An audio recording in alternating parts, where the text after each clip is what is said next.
Today on the newscast, we're with the Israel Defense Forces on the Golan Heights in the shadow of Syria to see how they're preparing for the coming Great Northern War. That's next.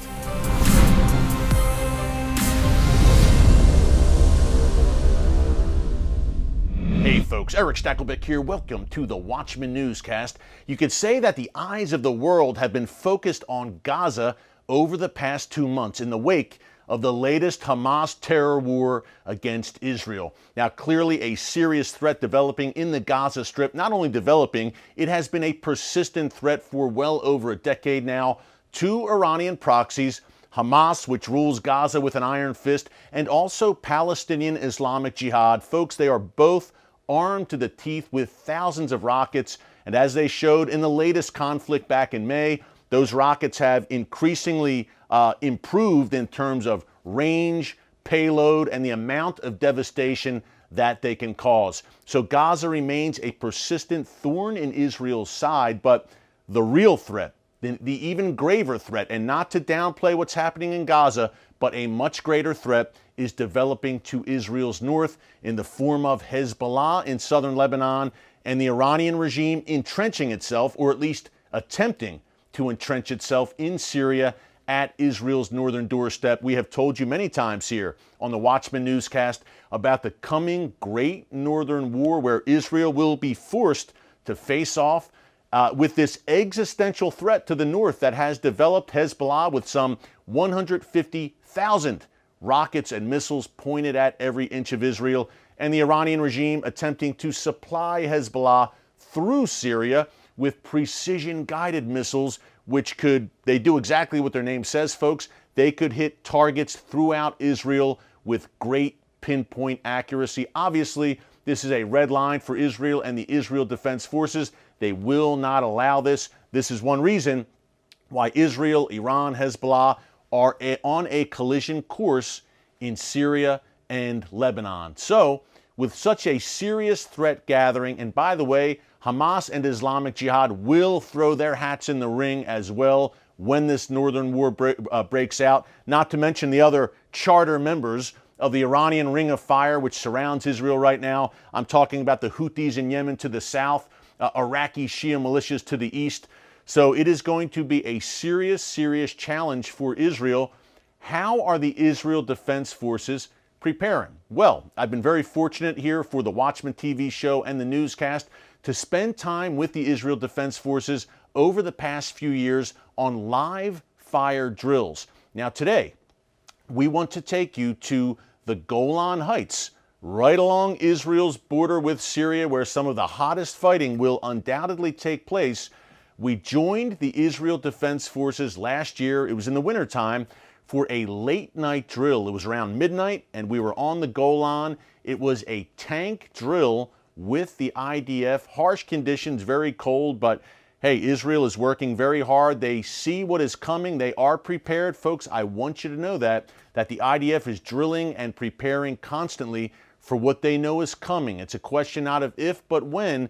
When you talk to Israeli Defense Forces officials, they know that this northern war is eventually coming and that Israel cannot tolerate the situation much longer with Hezbollah. So let's go right now to the Golan and join the Israel Defense Forces for a live fire tank drill.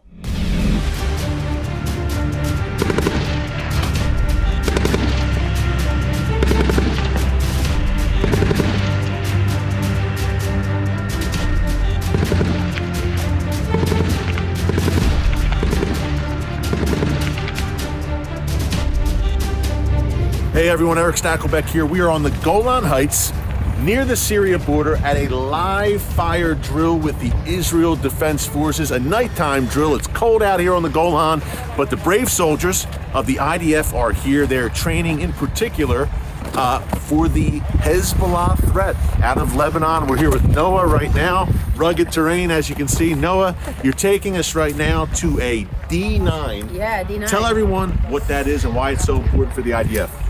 The D9 is one of our machines that opens up the path for the soldiers to go in. It's a big machine, huge tractor, huge strength, and they're the first one to go in combat. So they kind of make a way. They kind of clear the way They open up for the IDF. Yeah, they open things up. You can see why, folks. Look how big this thing is, the D9. So this drill will be an hour long, I guess, or so. More. They're here for days. Here for days. Yeah. And folks, again, as Noah said, they're here for days. These are harsh elements. It's cold up here on the Golan. You're in the mountains here, and we are very close to the Syria border. But the IDF is out here because there are very serious threats gathering on Israel's borders to the north in particular. I'm talking specifically about Hezbollah and about Lebanon. And that's really the main thrust of this drill, right, Noah? Yeah. To prepare for that threat. Yes. And these guys are getting ready. They're going to drill, and they're drilling in particular to combat that Hezbollah threat out of southern Lebanon. They're ready. The soldiers of the IDF are ready, and we're getting an inside look here inside the tank. You'll have 4 guys, 4 IDF soldiers in there. They're like brothers, and they're together, and they're united, and they're ready. They're ready for all threats, and the threats, as we know, are gathering here. We're about, 30 minutes from Syria, not far from Lebanon. The Iranian regime's proxies in full force, and the IDF is preparing for that threat, defending not only Israel, but defending the West and the United States. The Israel Defense Forces are the first line of defense for America as well. Lieutenant Colonel, thanks so much for joining us here on the Watchman Show. You're more than welcome. Yeah, hey, we're at this live fire drill for the Israel Defense Forces. Tell us exactly what's going on here and what you're preparing for. We have 2 companies here, a logistics company right over there, in those, if you can see the small lights over there.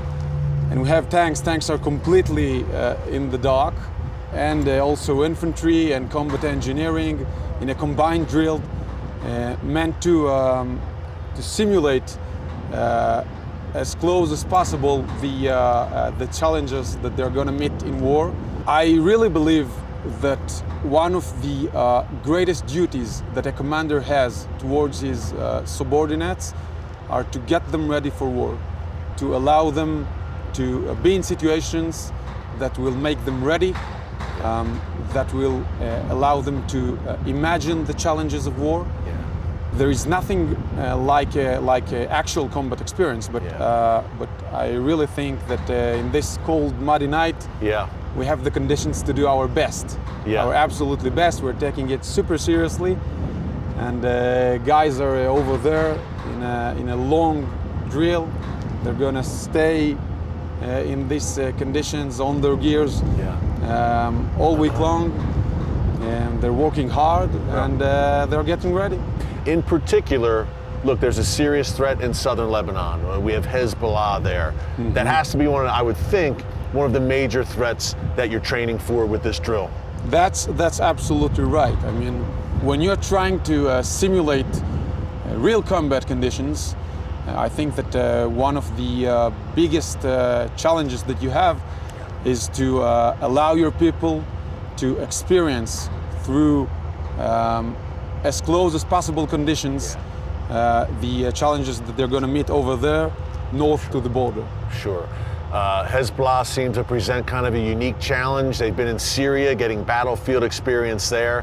What are their capabilities like? We know about the rocket and missile arsenal. Do they have the kind of capability where they can take on Israeli tanks? I think we're really getting ready and we're really taking them seriously. Yeah. But we have to remember that the enemy that they met, their enemies in Syria, are completely different from the IDF, from the capabilities that we can show on the battlefield. B, we have the best people, the best men, young men and women in the world, and C, we have the best equipment. So I think they will try their best as well. But it's not a match. I think that they really know that, and I think that they're intimidated. Just so people at home know, these are young, I don't want to call them kids, they're young men and women that are in these tanks. Talk about the conditions inside the tanks. Look, it's kind of tight quarters in there. Four people in there. Talk a little bit more about the conditions that they're serving under here in the tanks. Well, you can actually hear them roaring in the background as we speak. But I think that tank warfare is extremely challenging. It's demanding. It's making a group of 4 young people to be the best friends, completely depend on one another actions. It's a bit tight, Yeah. but in those cold conditions, it's a big bonus. Yeah, whether it's Hamas and Islamic Jihad in the south, Hezbollah to the north, Shia militias to the And north. we're just here. You're here. You're on war. You have to be on war footing constantly.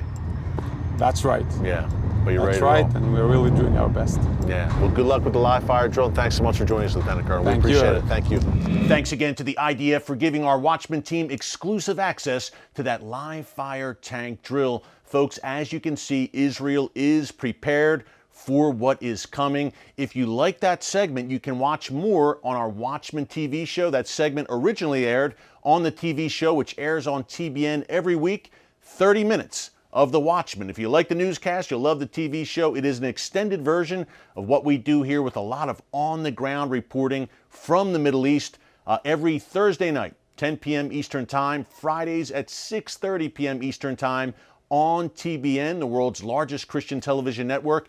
If you do not have TBN or if you live outside of the United States, don't worry. You can catch all the clips right here on our Watchman YouTube channel. While you're here, be sure to subscribe and click the notification bell so you get alerts every time we post a new video, and we are posting a lot of them every Monday through Friday, the Watchman Newscast, clips from the TV show. We're coming to you on the weekends as well from time to time. The Middle East never sleeps, and apparently neither do we, but we love what we do. We consider it a privilege. And hey, as you can see, folks, it's good to know, encouraging to know that Israel is not asleep at the wheel. They are preparing for what's coming. But what is even better to know is that God Almighty still, yes, still sits on the throne. And the Bible says when it comes to Israel, his land, he neither slumbers nor sleeps. So be encouraged. Thanks for joining us today on the newscast. Until next time, God bless you. And remember, never hold your peace. Hey everyone, thanks for checking out the Watchman Newscast. If you enjoyed this episode and want to see more, make sure you go ahead and hit the like button, click subscribe, and tap the bell icon to turn on notifications for new Watchman Newscast episodes every weekday.